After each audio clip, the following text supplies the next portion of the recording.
I grew up in Millbrook, Ohio, the kind of town where people recognize the sound of your truck engine before they remember your birthday. My childhood wasn't dramatic, it was just small and practical, built around hardware stores, high school football games, and neighbors who never locked their doors. When I was 14, my dad had a stroke that left the right side of his body useless and his pride in pieces, and overnight I stopped being a kid and started being the only able-bodied man in the house. I dropped out of school without ceremony, no guidance counselor meetings or goodbye hugs, just a quiet understanding that bills didn't care about algebra. My world became hospital visits, physical therapy appointments, and whatever job would pay cash fast enough to keep the lights on. I learned drywall, roofing, basic plumbing, anything that let me trade sweat for stability.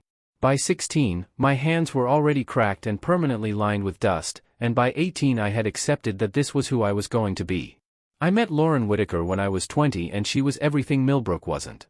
She was sharp, polished even in jeans, with a planner full of color-coded goals and a scholarship to Midwest State University that she had earned without anyone's help. She talked about finance the way other people talked about movies, like it was something exciting and full of possibility. She wanted to run a bank someday, not just work in one, and when she said it, she didn't sound delusional, she sounded certain. I fell for that certainty. We got married young, maybe too young, but at the time it felt like building something solid. We moved into a cramped one-bedroom duplex off Cedar Hollow Road with thin walls and a heater that clanged all winter. I worked roofing jobs for $15 an hour, sometimes more if the contractor was desperate, and she buried herself in textbooks and internships that didn't pay a cent but promised connections. I believed in her dream like it was my own. I covered rent, utilities, groceries, and the insurance on her old sedan that stalled if you didn't ease into the ignition just right. I fixed that car more times than I can count, lying on cold concrete after 12-hour shifts because she had an early class the next morning. I picked up double shifts during the summer so she could take an unpaid internship at Riverstone Financial, telling myself that this was temporary, that one day we would look back and laugh about boxed pasta dinners and hand-me-down furniture. In the beginning, it felt like we were a team, two people pushing in the same direction from different angles. She would come home exhausted but excited, talking about loan portfolios and risk assessments, and I would listen even when I barely understood half of it, just proud that she was moving forward. The change didn't happen overnight. It was gradual, subtle enough that I ignored it at first. As Lauren climbed from loan officer to senior advisor and then to regional manager, her world expanded while mine stayed the same size. She started attending networking events that required suits I couldn't afford and venues I'd never been inside. There were black-tie galas where I felt like a misplaced prop in steel-toed boots, surrounded by men who spoke in polished tones about investments and expansion strategies. I tried to adapt, bought a cheaper suit off the rack, practiced small talk in the mirror, but I always felt like I was imitating something I wasn't meant to be. By the time she turned 28, the gap between us wasn't financial, it was atmospheric. She moved through rooms with confidence that came from belonging there, and I felt like I was still standing on a roof somewhere, looking down at a life that was no longer mine. The night she told me we had outgrown each other, her voice was calm and measured, like she was presenting a business case. She said we wanted different things, that we were on different trajectories, that love wasn't always enough when growth pulled people in opposite directions. What she meant, though she never said it outright, was that I no longer matched the life she envisioned for herself. The divorce was quiet and efficient, almost clinical. No kids to argue over, no shared investments, no dramatic scenes. She kept the condo she had just bought with her new salary, a place with floor-to-ceiling windows and a parking garage. I kept my tools, my truck, and whatever pride I could salvage. I moved back into a smaller rental on the edge of town, surrounded by the same familiar roads I had never left. Just like that, the partnership we built on overtime shifts and late-night study sessions dissolved into paperwork and signatures, and I was once again the same guy with dust on his boots, standing exactly where I had started. 6 months after the divorce, I was still moving through life on autopilot, taking whatever demolition or renovation contracts came my way because staying busy was easier than sitting alone in a half-furnished rental with my thoughts. That was how I ended up in the basement of an abandoned textile plant near the Millbrook riverfront, a crumbling brick giant that had been rotting for decades. The place smelled like mold, rust, and stale river water, and the lower level was a maze of cracked concrete and rusted piping. My crew had already stripped most of the salvageable metal, and I was swinging a sledgehammer at what looked like a reinforced section of wall that didn't match the original layout. The concrete sounded different when I hit it, hollow in a way the rest of the foundation didn't, and after enough strikes a chunk gave way and exposed empty space behind it. At first I thought it was just a forgotten storage cavity, maybe some old equipment sealed off during a renovation, but when I widened the hole and shined my flashlight inside, I saw fabric. Dark canvas. Duffel bags stacked tightly from floor to ceiling. I crawled through the opening, boots crunching on loose debris, and pulled one bag toward me. The zipper was stiff with age, but it slid open just enough to show tightly wrapped bricks of cash. Not a few stacks. Not a hidden emergency fund. Bricks. Dozens of them. I opened another bag, then another, my hands starting to shake as the reality settled in. 60 duffel bags, all packed the same way, no names, no paperwork, no markings of any kind. Just money. Old bills bound with rubber bands that had begun to dry and crack. I sat down on the dusty floor with my back against the cold concrete and stared at those bags for almost an hour. I tried to think logically about what it could be. The plant had shut down under suspicious circumstances years ago, rumors of insurance disputes and unpaid debts. It could have been embezzled funds, cartel storage, fraud proceeds, or something even messier. Reporting it would mean police, investigations, questions about how I found it, why I was the one who discovered it, and whether any of it would ever legally belong to me. Walking away meant pretending I never saw it, sealing the wall back up and living with the knowledge that I had left behind more money than I would earn in 10 lifetimes. Taking it meant crossing a line I had never crossed before. I wish I could say I made the noble choice. I didn't. I told the crew we were done in that section for the day and sent them home early, claiming structural instability. That night, under cover of darkness, I came back with my truck and loaded every duffel bag into the bed, heart pounding so hard I was convinced someone would hear it echoing across the river. I drove home slowly, obeying every speed limit, certain that flashing lights would appear in my rearview mirror at any second. They never did. The bags ended up in my garage, stacked where my tools used to be, and I barely slept for a week. I did not go on a spending spree. I did not buy a sports car or a bigger house or anything that would draw attention. If anything, I became more cautious than ever. The first thing I did was consult a tax attorney in Columbus under the pretense of coming into a complicated private windfall. I paid for discretion and structure. Shell LLCs were formed quietly, layered in ways that made tracing ownership difficult but not illegal. I laundered nothing in the cinematic sense. Instead, I converted slowly, investing portions into distressed properties that could plausibly generate returns. I bought small duplexes in working-class neighborhoods, then foreclosures from banks that wanted bad assets off their books. I renovated them myself at first, using the same hands that once patched drywall for $15 an hour, then hired crews as the portfolio expanded. Over 16 years, I built methodically. Fix and flip projects turned into long-term rentals. Rentals turned into commercial spaces. I diversified into Indiana markets where property was undervalued and demand was quietly rising. I kept my lifestyle restrained, drove practical vehicles, avoided social circles that asked too many questions. The money stopped feeling like found cash and started feeling like capital, like the seed of something structured and legitimate. Every year the numbers grew, audited, taxed, documented. By the time I turned 40, my real estate holdings across Ohio and Indiana had an appraised value north of $85 million, leveraged carefully but controlled through entities that all led back to me. And the liquid side was just as staggering. Spread across 6 separate accounts at Riverstone Financial, the same institution where Lauren had once interned for free and where she had recently been promoted to CEO, sat $78.4 million in cash reserves. I remember staring at the consolidated statements the first time I reviewed them all together, the digits stretching longer than anything I had imagined during those nights of boxed pasta in a duplex off Cedar Hollow Road. The foundation of it all traced back to that hollow wall in a forgotten basement, to a decision I made alone in the dust, a decision I am not proud of and do not defend, but one that reshaped every trajectory my life could have taken. I had not seen Lauren in over a decade when I walked into the downtown Riverstone branch on a gray Tuesday morning, and I chose that day deliberately because I knew she worked out of the corporate floors above it. I did not dress differently for the occasion. I did not try to blend into the marble and glass environment with a tailored suit or polished shoes, because I had long ago stopped pretending to be anything other than what I was. I wore the same steel-toed boots I had always worn, dark jeans, and a flannel shirt with the sleeves rolled down over forearms that still carried faint scars from roofing jobs in my 20s. I parked my pickup truck in visitor parking between two imported sedans that probably cost more than my first house, and as I stepped into the lobby, the smell of expensive cologne and fresh coffee hit me at the same time. The interior was all high ceilings and echoing footsteps, a massive Riverstone logo mounted behind the reception desk like a monument to ambition. Employees moved with rehearsed efficiency, tablets in hand, voices low and professional. I approached the front desk and gave my name calmly, asking to speak with someone about restructuring several high-value accounts, watching the receptionist's expression shift subtly when she pulled up my profile and saw the numbers attached to it. She straightened almost imperceptibly and told me a senior manager would be right with me. I was standing there, hands loosely clasped in front of me, when the executive elevator doors opened across the lobby.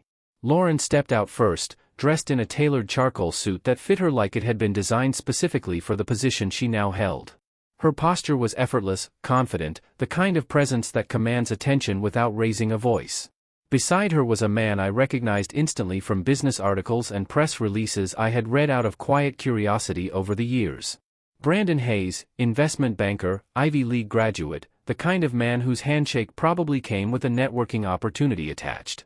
He wore silver cufflinks that caught the light and a faint smirk that suggested he was accustomed to being the smartest person in every room he entered. Our eyes met before I could look away. Recognition was immediate, sharp and undeniable, and for a fraction of a second I saw something unguarded flicker across her face, a brief collision between past and present. Then it hardened into composure. Brandon followed her line of sight and looked directly at me, his gaze traveling from my boots to my flannel shirt with open assessment. He did not lower his voice when he spoke. He tilted his head slightly and asked, loud enough for the reception area and several waiting clients to hear, if that was the dropout contractor she used to be married to. The words carried across the marble floor with humiliating clarity, and conversations nearby thinned into silence. I felt the weight of multiple glances land on me at once, curious, amused, judgmental. Lauren did not step in to soften it. She did not correct him or ask him to lower his voice. She simply exhaled lightly and said that was a long time ago, her tone measured and detached, as if she were referencing a discontinued product line rather than a marriage that had once defined her life.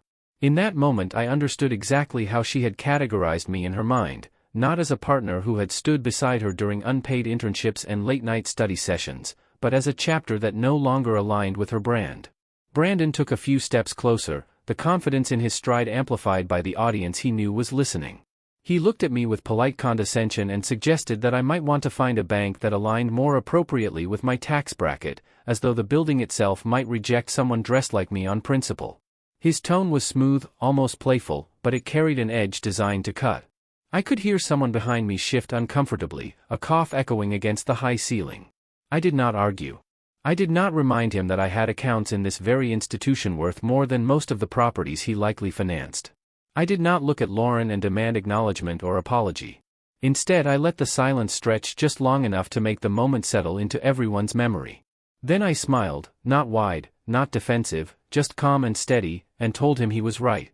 That afternoon, after I walked out of the Riverstone lobby with the same steady pace I had walked in with, I sat in my truck for several minutes with the engine off and my hands resting on the steering wheel, not because I was shaken, but because I wanted to make sure that whatever I did next came from clarity and not ego. The humiliation itself did not sting the way it might have years earlier. What lingered was the realization that in that building, in the institution where I held a significant percentage of my liquidity, I was still seen as the dropout contractor who did not belong. I had spent 16 years building legitimacy brick by brick, converting something reckless into something structured and audited, and yet in a single sentence from Brandon and a single dismissive line from Lauren, I was reduced to a footnote in their narrative. I pulled out my phone and called Naomi Park, my financial advisor, the only person outside of legal counsel who knew the full architecture of my holdings. Naomi was precise, methodical, and not easily rattled, which was exactly why I had hired her. When she answered, I told her calmly that I wanted to initiate a full liquidation of every account held at Riverstone Financial. There was a pause on the line, not confusion, but calculation. She asked whether I meant a restructuring or a partial transfer to diversify exposure. I told her no, I meant everything. Certificates of deposit, corporate reserves tied to my property management entities, investment accounts allocated through their wealth division, short-term instruments, long-term holdings, all of it. I wanted the balances transferred out and redistributed across multiple institutions before the quarter closed. She reminded me, in the measured tone of someone obligated to present facts, that several of the certificates of deposit were still within lock periods and that early withdrawal penalties alone would total close to $600,000. She detailed the cascading implications, potential short-term tax inefficiencies, administrative friction, and the optics of such a large-scale withdrawal. I listened without interrupting and then told her to proceed anyway. $600,000 was not insignificant, but it was a line item, not a foundation. The money I had built was about control and structure, about never again standing in a room where someone else dictated my worth based on appearance. Respect costs more than fees, and I had no interest in keeping capital inside an institution where I was tolerated but not regarded. Naomi shifted from advisory mode to execution mode immediately, asking for written confirmation and secure authorization codes, which I provided without hesitation. She informed me that withdrawals exceeding $50 million required executive-level sign-off under Riverstone's internal risk protocols, particularly when tied to multiple corporate entities. That meant the request would escalate beyond branch management and land directly on the desk of the CEO. It meant Lauren would not just see the numbers but would have to review and approve the release personally, because $78.4 million moving out of liquidity columns in a single coordinated action triggers compliance flags that no automated system handles alone. When Naomi said that, I felt no surge of revenge, no dramatic satisfaction, just a steady sense of alignment. This was not retaliation in the impulsive sense, it was reallocation with intent. If Riverstone's leadership believed I did not align with their image or their tax bracket assumptions, then there was no reason for my capital to reinforce their quarterly reports. I told Naomi to ensure that all transfers were structured cleanly, documented thoroughly, and staggered only as required by regulation, not convenience. I wanted no chaos, no spectacle in the press, just a precise extraction. By the time I ended the call, the process was already in motion. Digital forms were being generated, compliance departments notified, liquidity models recalculated in conference rooms several floors above the lobby where I had stood that morning. I imagined the internal alerts populating screens, the unusually large outflow tagged for executive approval, and Lauren's assistant stepping into her office with a tablet in hand. The decision had been made without raised voices or slammed doors, just numbers moving from one column to another. And somewhere within that institution's hierarchy, my name would appear not as the dropout contractor, but as the account holder whose departure required the highest signature in the building. Thursday at 2 in the afternoon I stepped off the executive elevator and was escorted down a quiet corridor lined with abstract art and soft lighting that made the entire floor feel insulated from the rest of the building. Lauren's corner office sat at the very end, wrapped in glass that overlooked the skyline, the river cutting through downtown like a polished ribbon. The door was already open when I approached, and she was standing behind a wide marble desk, framed awards and industry plaques arranged with deliberate symmetry along the wall behind her. Everything about the room projected authority and achievement, from the floor-to-ceiling windows to the subtle scent of expensive perfume that lingered in the air. She dismissed her assistant with a quiet instruction and waited until the door closed before looking directly at me. For a moment neither of us spoke. There was no hostility in her posture, just controlled confusion. She gestured for me to sit, and I did, placing a leather folder on the edge of her desk while she turned her monitor slightly away from me and logged into her executive dashboard. I watched her expression shift as she pulled up my consolidated profile. At first it was routine concentration, the kind she must have worn 1,000 times while reviewing high-value clients. Then her fingers paused over the keyboard. Her eyes scanned the screen once, then again more slowly. "Ethan, there must be a mistake," she said quietly, the confidence in her voice thinning at the edges. "There's no mistake," I replied, keeping my tone even. She scrolled through the balances, each category expanding beneath her cursor. Commercial holdings structured through layered LLCs, apartment complexes across 3 counties. Warehouse portfolios tied to distribution contracts. Dividend funds allocated conservatively but at scale. Line after line of assets and liquidity that did not align with the version of me she had filed away years ago. I could see the color drain from her face as the total liquid amount finalized in the corner of her screen, $78.4 million flagged for full withdrawal pending executive authorization. She whispered, "How did you," not finishing the sentence, as if the math itself offended her understanding of the past. "Compound interest," I said, holding her gaze, and not underestimating myself. The silence that followed was heavier than anything Brandon had thrown at me in the lobby. This was not a public performance, there was no audience, no marble echo amplifying careless remarks.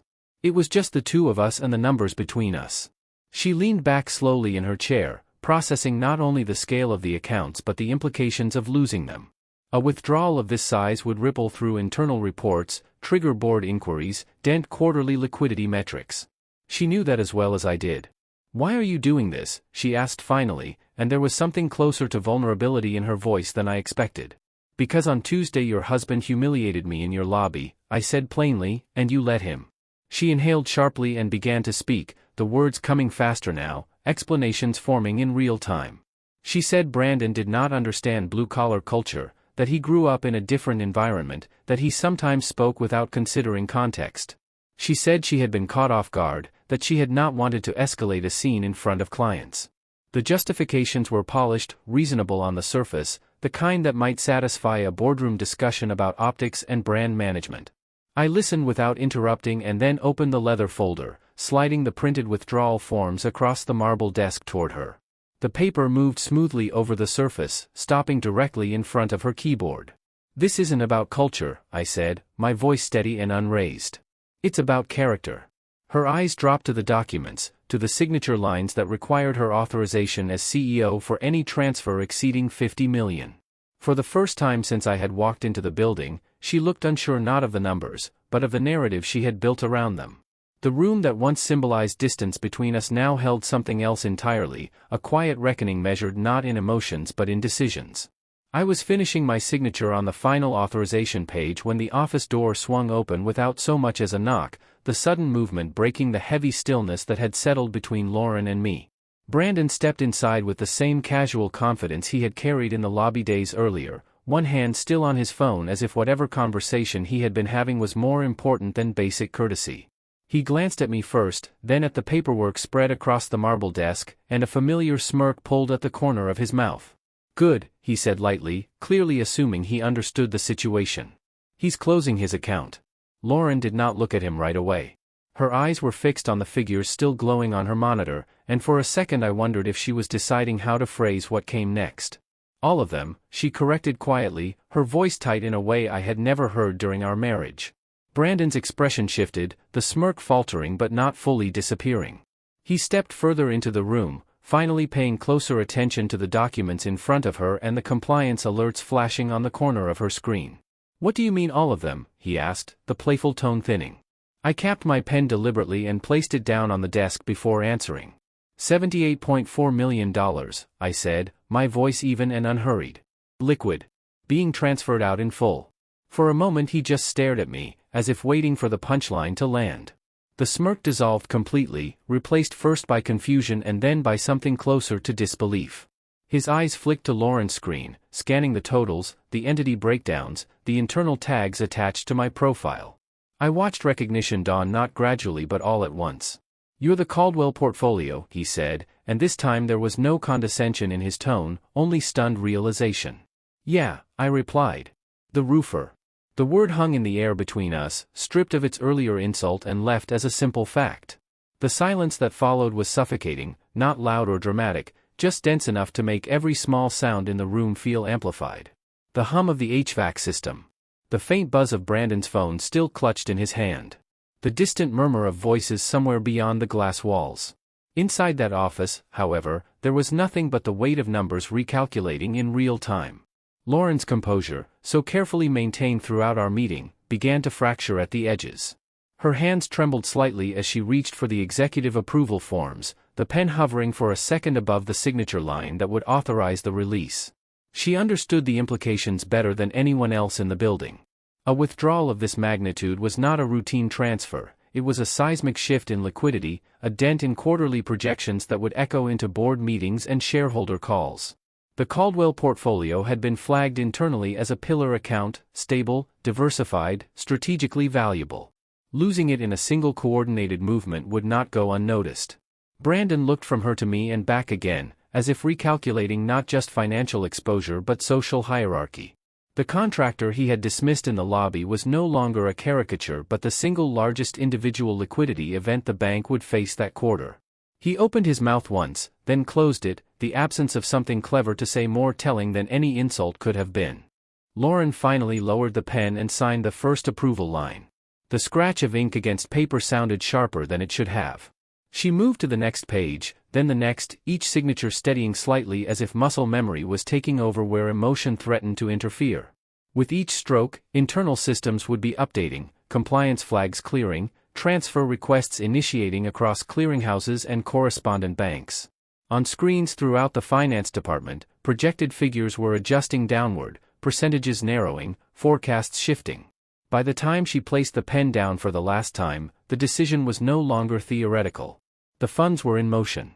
Brandon stood rigid near the desk, the earlier smirk replaced by a tight jaw and unfocused stare, as if he were watching something irreversible unfold in slow motion. I gathered the signed documents calmly, sliding them back into my folder, aware that no raised voice or dramatic gesture could have carried more impact than the quiet execution of numbers.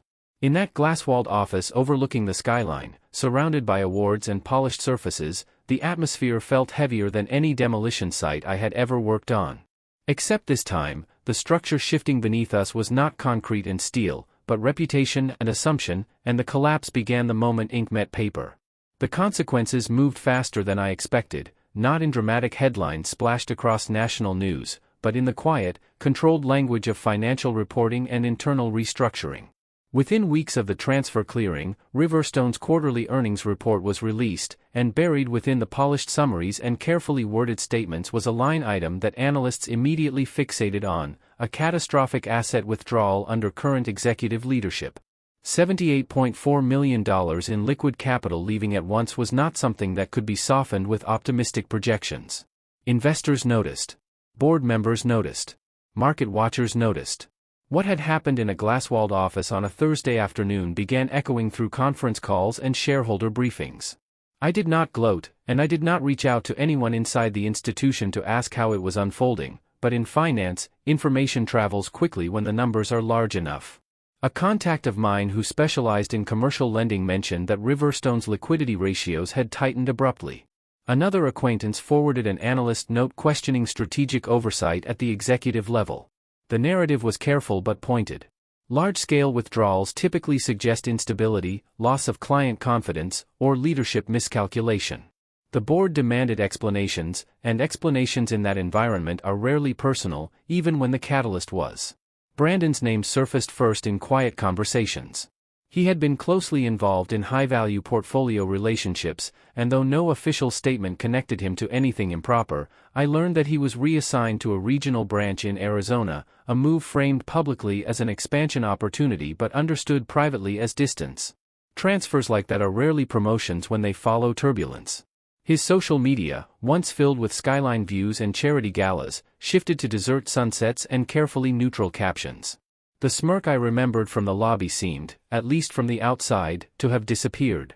Lauren lasted longer, but not much. 3 months after the withdrawal, Riverstone announced a leadership transition citing strategic realignment and long-term positioning. The language was corporate and polished, devoid of blame, but everyone in the industry understood what it meant. When a CEO presides over a high-profile liquidity shock that rattles investor confidence, boards move decisively. She was removed from her position, replaced by an interim executive while the search committee convened. I read the announcement once, quietly, and then set my phone down.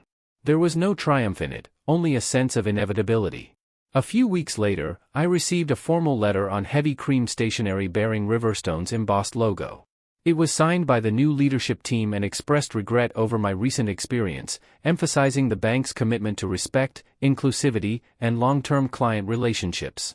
The letter acknowledged the scale of my portfolio and asked me to reconsider bringing my assets back under their management, promising enhanced service, direct executive oversight, and revised terms. The tone was professional and apologetic, careful not to reference specific incidents but clearly aware of them. I declined. There was no dramatic response, no detailed recounting of what had been said in the lobby or the office. I simply thanked them for their outreach and confirmed that my funds had been permanently reallocated. The decision was not emotional anymore, it was structural. Trust, once fractured, does not rebuild itself through revised fee schedules. Instead, I moved everything to Summit Federal Trust, an institution with less architectural grandeur and fewer skyline views but a culture that revolved around numbers and strategy rather than perception. When I sat down with their senior advisors, no one asked about my education, no one glanced at my boots, and no one tried to reconcile my appearance with my balance sheet. They asked about diversification timelines, risk tolerance, long-term yield projections, and acquisition pipelines. They evaluated my investment strategy, not my past. The transfers finalized quietly, statements updated, and the capital settled into new accounts where it functioned exactly as it was designed to. The fallout at Riverstone became a case study in boardrooms and analyst briefings, while my operations continued without interruption. Properties generated revenue. Dividends compounded. Expansion plans progressed. The episode that had begun with a careless remark in a marble lobby concluded not with confrontation, but with reallocation, and the numbers kept moving forward long after the headlines faded. After the dust settled and the transfers were complete, I realized that moving money was only part of what I wanted to do with it. For years I had focused on building quietly, proving to myself that I was capable of more than the narrow expectations placed on a 14-year-old dropout with drywall dust in his lungs. The capital had grown, the portfolio had matured, and the numbers had reached a scale that no longer felt personal but structural. That was when I decided to carve out $25 million and launch what I named the Caldwell Trade Initiative, not as a branding exercise but as a direct response to the version of me who once believed his life had narrowed permanently the day he left school. The initiative funds apprenticeships, GED programs, and vocational scholarships for high school dropouts across the Midwest, focusing on trades that build tangible independence: electrical work, plumbing, HVAC, welding, heavy equipment operation. I structured it with the same discipline I applied to real estate acquisitions, partnering with accredited training centers, negotiating placement pipelines with established contractors, and creating milestone-based funding so participants were supported not only through tuition but through tools, certification fees, and initial licensing costs. I made sure the program did not treat participants like charity cases but like investments with measurable returns in skill, stability, and ownership. I visit the training facilities occasionally, usually without announcement, standing at the back of classrooms where young men and women in steel-toed boots and safety glasses practice brazing copper lines or wiring breaker panels. I recognize the posture of someone who is not used to being told they have options, the cautious optimism that comes from realizing a mistake at 14 or 15 does not have to define 40 years of adulthood. The GED component matters just as much as the trade instruction, because credibility opens doors even when experience carries you the rest of the way. Every graduate signs a commitment to mentor at least one incoming apprentice within 5 years, creating a cycle that sustains itself beyond my initial funding. Last month, the 200th graduate completed the program and opened his own HVAC company in a town not far from where I grew up. I attended the small ribbon-cutting ceremony without any press or speeches, just standing off to the side as he unlocked the door to a modest storefront with his name printed on the glass. His parents were there, visibly proud, and his first service van sat parked at the curb with fresh lettering on the side. When he shook my hand and thanked me for believing in people like him, I felt something settle in my chest that no balance sheet had ever delivered. Watching someone build something legitimate from a second chance meant more to me than any quiet satisfaction I might have felt over boardroom consequences. I have thought more than once about that moment in the Riverstone lobby when Brandon told me to find a bank that aligned with my level. At the time, he meant it as dismissal, a suggestion that I did not belong in spaces shaped by glass walls and tailored suits. In a way, he was right. I did need a bank that fit my level, but not the level he assumed. I needed institutions that evaluated strategy over surface and partnerships over pedigree. When I left, I did not slam doors or issue statements. I simply redirected $78.4 million to a place that understood capital without commentary. The real outcome was never about watching quarterly reports dip or executive titles change. It was about deciding what kind of legacy I wanted attached to my name. Money can amplify ego or it can expand opportunity, and I had already seen what ego looks like when it echoes across marble floors. So I chose something quieter and more durable. I chose to invest in people who remind me of the kid I used to be, the one who thought dropping out meant the story was already written. If moving my money proved anything, it was not that I could take it away, but that I could redirect it, and sometimes that matters far more than revenge ever could.